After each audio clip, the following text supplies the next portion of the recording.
Would you pay $1,000 for a single meal in France?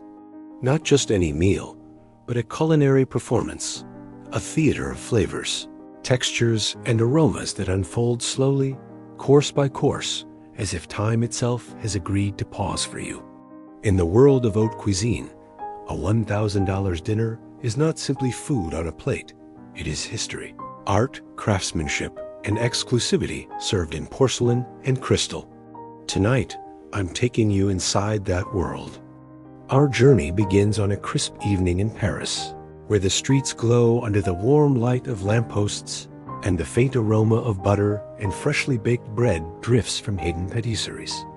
You arrive at a discreet entrance on a quiet side street. There's no neon sign, no bustling crowd, just a polished brass plaque engraved with the name of one of France's most celebrated Michelin-starred restaurants.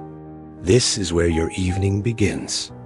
The maître d' greets you by name, as though you've been expected for years. Your coat is taken, a chair is gently pulled back for you, and within moments, you're seated in a dining room that feels more like a private salon than a public space. Gilded mirrors reflect the flicker of candlelight. Soft classical music hums in the background, and the air carries a subtle bouquet of truffle, butter, and warm bread. The first course is not even on the menu. It's an amuse-bouche, a chef's welcome in edible form. Perhaps it's a delicate puff pastry filled with foie gras mousse and a whisper of fig jam, served on a plate so fine it could be mistaken for jewelry. One bite and you understand. This is not simply eating. This is being introduced to a story. Your wine glass is filled with something older than some countries' independence.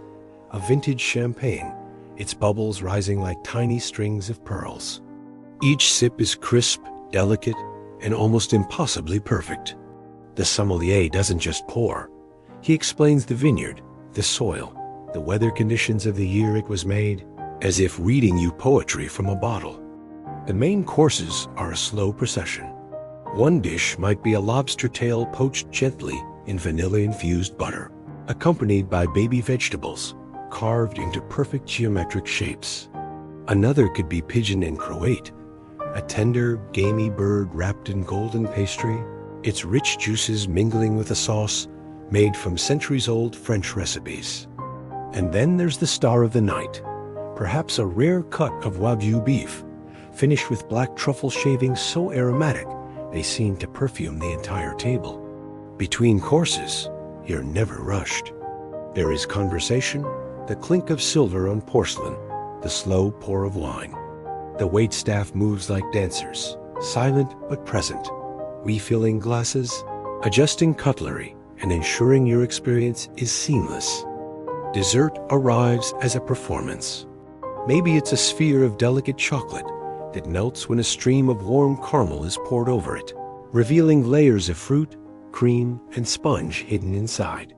Or a plate of millefeuille, each paper-thin layer of pastry and cream stacked with surgical precision, dusted with sugar so fine it glitters under the light.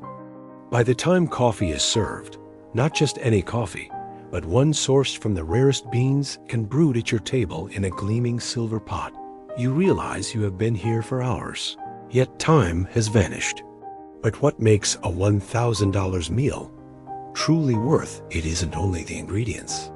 It's the mastery behind them, the chef who trained for decades, the farmers and fishermen who provided the absolute best, the centuries of culinary tradition distilled into a single evening. It is a luxury that cannot be replicated at home, a kind of edible theater where you are both audience and honored guest. Historically, French haute cuisine evolved in the royal courts of the 17th and 18th centuries, when chefs were tasked with creating meals to impress kings, queens, and visiting dignitaries. The meticulous plating, the layered flavors, the artistic presentation, all are echoes of a time when dining was a display of power and sophistication. Even today, the same philosophy lives on in these Michelin-starred kitchens, where food is as much about emotion and memory as it is about taste. For centuries, these grand meals have been the backdrop of diplomacy, romance, and celebration. A $1,000 dinner in France isn't just a splurge.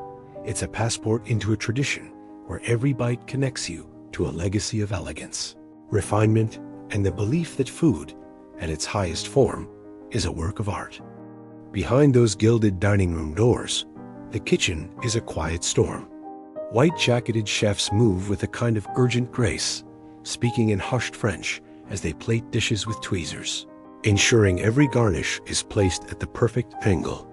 Copper pans gleam under warm lights, sauces are stirred slowly in heavy-bottomed pots, and the scent of fresh herbs fills the air.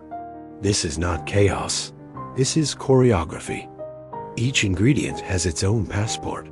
The butter is from Normandy, known for its rich, creamy flavor. The oysters are pulled fresh from the coast that morning, their briny sweetness like a kiss from the sea.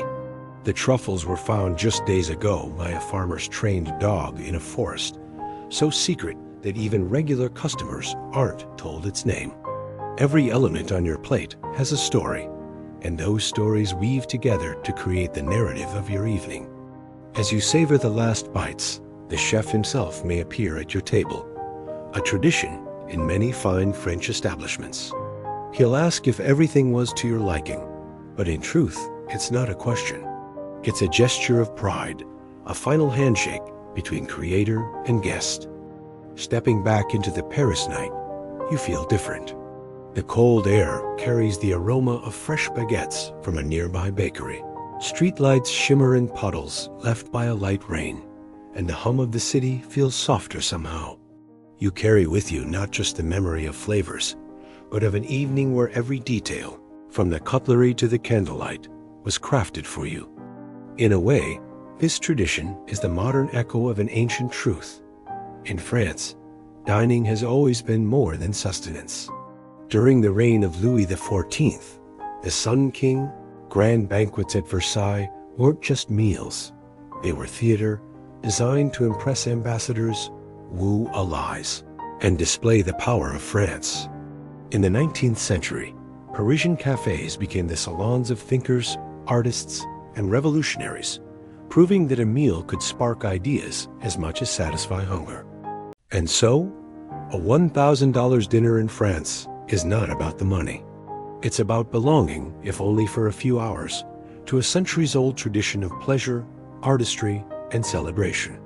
It's about tasting history with every bite and carrying that story long after the last drop of wine has been poured. Perhaps in the end, that's the real value, not the truffles or the champagne, but the fact that for one evening, you are part of a lineage of unforgettable moments, bound together by the universal joy of a perfect meal. So, would you pay $1,000 for a single meal in France?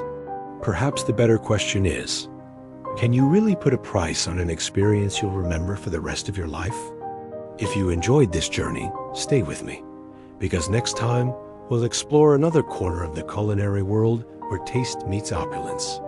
And who knows, your next meal might just be the most unforgettable one yet.